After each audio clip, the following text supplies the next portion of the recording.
I'll see you at Backlash. Welcome to the Monday Night War review. Now it starts off with Roman Reigns, Jimmy Uso and Jey Uso in, of course, a cinema segment. And Roman talked about Jacob Fatu, saying everyone had 2 years to take advantage of me taking a back seat. And what did he do? He pushed it. He procrastinated. And then I climbed the mountain, I beat CM Punk, and now he's trying to take that from me. Now the thing I did like about this I guess you call it segment, is Roman listening to Jey. He's listening to the Usos. He is the old Roman Reigns, but mixed with the OTC. He's mixed with trying to make his family trust him. He ain't trying to manipulate them. Like, it's cool to see, and it's kind of what I want. I want the OTC, but I want the old tribal chief combined into one, and it seems like that's what we got right here. And it's very, very nice to see, and I am interested where this Jacob Fatu story goes at Backlash and after Backlash. We'll talk about later in this video. Next up, so Seth Rollins, he makes his entrance. He talks about his match at WrestleMania, talks about Braun Breaker, and even talked a little bit about Roman Reigns. He said, I lost to Gunther at WrestleMania, and it is not because Gunther was better than me on that night. There is a reason Roman Reigns is walking around with my World Heavyweight Championship, and it's not because Roman Reigns pinned my shoulders to this mat. The reason for those things are the one and the same, and they have a name, and the name is Braun Breaker. Now, Seth Rollins also said, I gave you the world. I handed it to you on a silver platter, and you repaid me by taking everything away from me. Now, to be fair, Braun Breaker did the impersonation of Seth Rollins. I am a revolutionary. I am a visionary. I am Seth freaking. And to be fair, I found it a bit funny. I've seen mixed feelings about it, but I thought it was a bit funny. And Seth Rollins also said, every time I bet on myself, it ended with a main event or a world championship, where it's very, very true. You bet on yourself. What did it get you? It got you Austin Theory and Logan Paul. There's good disses from Seth. It's very, very good disses. Braun Breaker said that Seth Rollins is the best professional wrestler in the entire world at being number 2. And Seth challenged Braun Breaker for Backlash and saying you're not even number 2 in your own family. Now, what I found interesting by this whole segment is Braun Breaker, mentioning they lost to CM Punk on the Monday Night War on Netflix, the first War of 2026, and saying that, well, it's fine if we lost to the best in the world, not a proclaimed best in the world like Seth Rollins. It's interesting. It seems like Braun Breaker is kind of being a bit of a babyface, but I don't know. They both have their right reasons. Seth is correct, Braun is correct, but Braun mentioning that CM Punk's the best in the world is very, very interesting to me. I don't know if that'll mean anything, but I don't know. It's interesting. It's interesting to see. We also saw the Judgment Day take out Stephanie Vaquer backstage. Liv didn't really attack her that much. She was more of a cow. And then when they popped the cameras to Roxanne, the pop was crazy because we're in the Roxanne home town tonight. And I think the crowd was pretty alright. But yeah, the crowd went crazy for Roxy, so shout out Lil Roxy, bro. Shout out Lil Roxy. Now, we also got Penta versus Rusev, with Ethan Page coming out when the match started. It's cool to see Ethan Page. The thing I thought was a bit of a shame was that Ethan Page is not really getting a reaction. Well, I understand, when you're new to the West, people might not know you, but the reactions that Saruka got last week, and stuff like that. I think Javon Evans got a bit of a reaction when he first came. No, I just feel like Ethan Page, he should have got a bit more of a reaction, I feel like, but it's fine.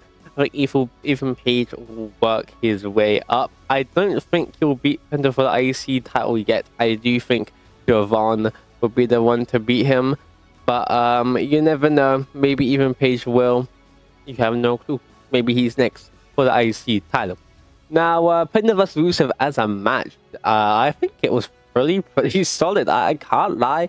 Like, and I'm gonna say this about a lot of matches today. Like on Raw, bro. On Raw, there was some really good matches and segments. I was pretty pleased. I think people say like, "Oh, this is such a bad Raw episode," but like, bro, the matches we had, like, it was pretty solid. Like, I don't know. I think people are overreacting. We know how it is in the IWC these days. Now, Penta gets a win over Rusev on a roll-up, obviously protecting Rusev. We know it's great that Penta won. I'm wondering what they're going to do with Rusev, you know? Are they going to make him IC title? Is he going to be next? Or are they going to wait for Javon to win? Or wait until Ethan Page to win? And how does Ethan Page and Rusev look? So, I'm very, very interested to see what the Rusev character is going to, you know, happen with him. Because he hadn't really been on TV until, I guess, go to WrestleMania. And before that, we haven't seen him in a while. So I'm interested in what their plans are and when they're going to make him the IC champ. But obviously, after the match, Ethan Page, Rusev, there you go, and Billy pick down Mr. Penta. They basically team up on his ass until Javon Evans come in and goes a bouncy on them. And Penta helps as well. What is great to see. Now, we also announced Al Grande Americano versus Rey Mysterio. Rey Mysterio wrestling on a Raw episode at his age, kinda wild. It is kinda crazy for that boy's age. But you know what? Fair play. Next up was Becky Lynch. Becky Lynch, you know, with all types of be saying it, everyone's saying it, you know. Becky Lynch, I would say was pretty interesting in this little segment she did. Seemed like a bit of a baby face. Seemed like a bit of a good guy. I don't know. You know, thing about an open challenge for the open challenge for the IC championship. And she wants the best of the best. And she wants to be what people want, a fighting champion. And then, look, I love my IYO SKY. IYO SKY came out, bro, and I was excited. I was like, oh my god. I was like, bro, let's go. IYO's about to be IC champion. That's gonna be the best champion of all time, bro. I was gonna defend it like nearly weekly. It's gonna be amazing. Becky, wow, she said something. She said, I wanted to fight Shawn Michaels, not Marty Jannetty. Like, bro, I don't know, but Becky, she's a character, man. She's funny.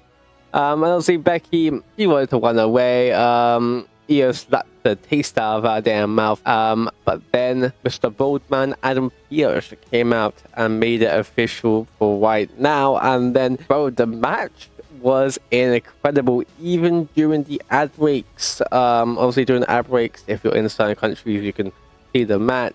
And bro, like, even during the ad breaks, it was really entertaining. And bro, this match was such a banger, like I would expect from Becky and IYO.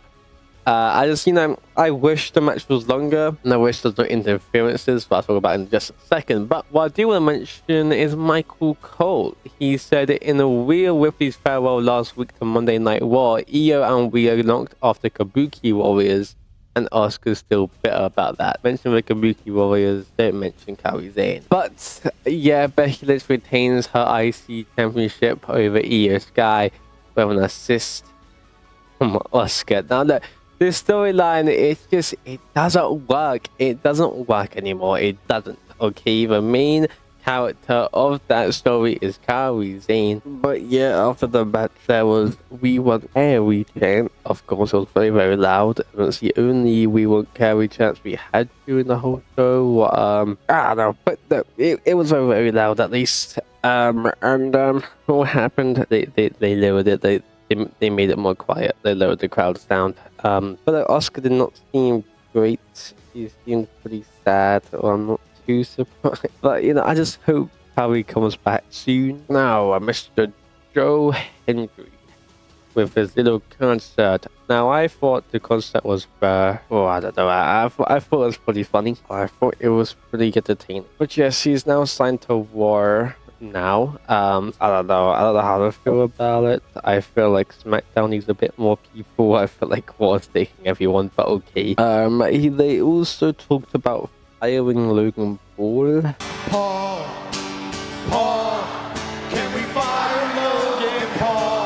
But I get it. It's supposed to be funny. After they fight like Kairi Sane and Selena Vega and the Whites and stuff. I don't know. It's a bit strange. But yes, obviously Logan and Austin comes out. Time of Joe Hendry and then the Street Profits come in. A safe day, I guess. And then Mr. Ruler himself, over Femi, and Grayson Waller announced for her match. I knew Grayson Waller was about to be cooked, but you know, it's something. I don't know what happened to the New Day. Don't know if they are injured or something. I don't know. It's weird. They haven't been on TV for a while, not even during any ad breaks, so I don't know. It's a bit confusing. We also got the graphic for Grande Americano versus Grande Americano, mask versus mask. Honestly, I might watch it. I can't lie. I am actually very, very interested, and it's, you know, it's crazy how big El Grande Americano is in AAA. Like, it's ridiculous. And they made it official about IYO versus Asuka and Steph versus Breaker. Backlash. The Backlash seems like a pretty good card so far. Again, IYO versus Asuka does not work without Kairi Sane. Okay. Now we've got a like a promo package video from Asuka. What is, you know, the thing I found, I don't know, I guess sad, is that they can't change the narrative in some ways, and making it the focus that IYO failed Asuka and that IYO destroyed the family. Like, you know, and like, well, they try to show clips of them too. Obviously, Kairi's gonna be in all of them, so they've like really tried to like make it like Kairi's not shown, and it's just, I don't know, it's just not great. It's not great. Doesn't really work. Then we had Uber versus Grayson Waller. Grayson had like a 2 seconds of offense, I guess, so good job to him. But other than that, Uber Femi basically destroyed him and announced the Uber Femi Open Challenge. What's happen every week, I think. But so I guess that's what Uber's gonna be doing probably until, I don't know, King of the Wing. I guess that's the only way I see it. I guess it's gonna destroy everyone until King of the Wing.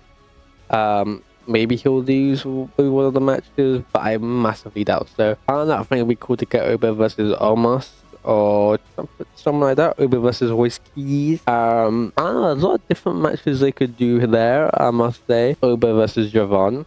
That'll be interesting. Uber versus, I don't know, Jace. But I mean, I don't know, you never know. I also got a backstage segment with Ryan Perez and Liv Morgan. Now, this is what I found the most interesting part of probably the whole night. With Roxy, you know, not really saying much to Liv, kind of like nodding her head, but then, you know, when Liv leaves, she seems a bit doubtful, but then doesn't seem like she doesn't trust Finn, but as well, but like, I feel like she does have appreciation for Finn. I feel like a Roxanne babyface turn could be around the corner. Depends how they want to do it. Will they make her win Money in the Bank? Or they make her still be with Liv? And then do a whole Tiffy and Nia thing? I don't know if I want that. I mean, it depends, right? I'd rather her become babyface than on Liv, and then do Money in the Bank, and then cash it, you know? That's how I would rather do it.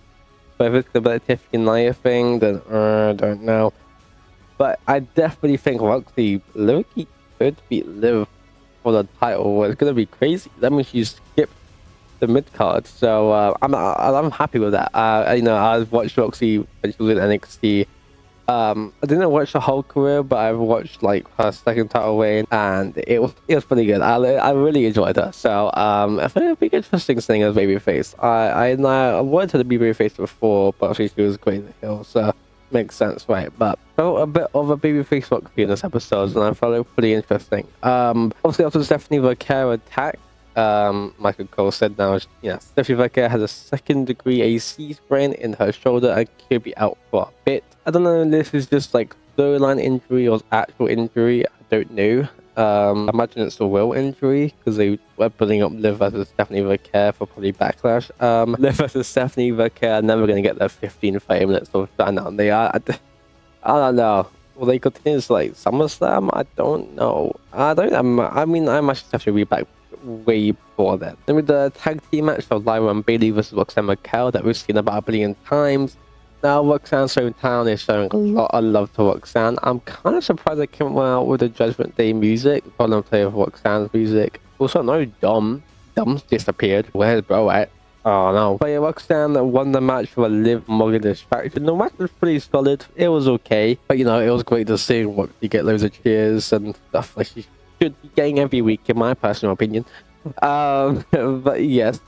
They also announced that Asuka is now again she signed with Raw.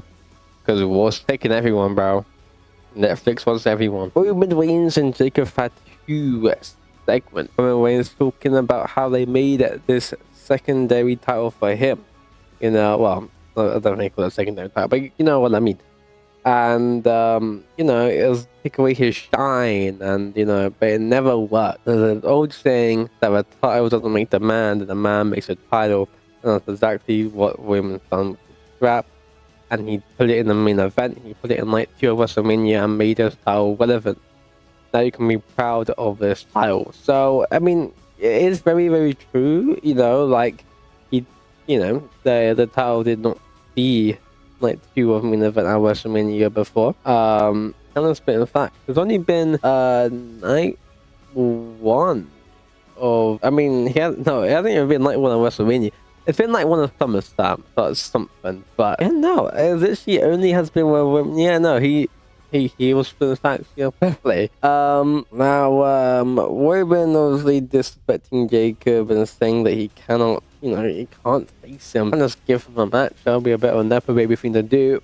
And then Jacob Fatu crashed out, dominated Roman Reigns. Bro, just some like, I don't know what you call it, like a chokehold thing. I forgot what they called it, but bro, it was crazy. They made Jacob look strong. I'm interested if Jacob's a heel or a baby face in this, or a tweener.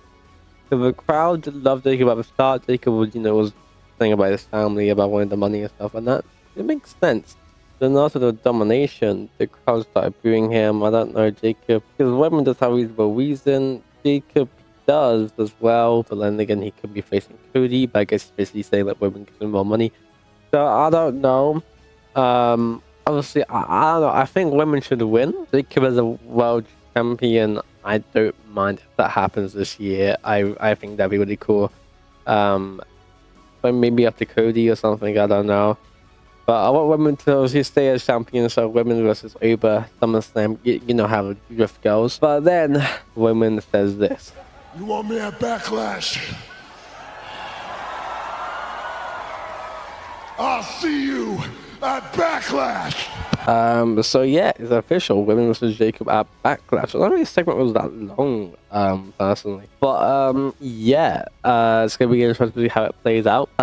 If Jacob loses, does he join women? How does that work? Will Shadow be involved? He was involved in SmackDown. You never know. But yeah, thank you all for watching. Maybe I fully return to the channel, guys. So amazing. Subscribe and like and do that, all that drift, and I'll see you guys later.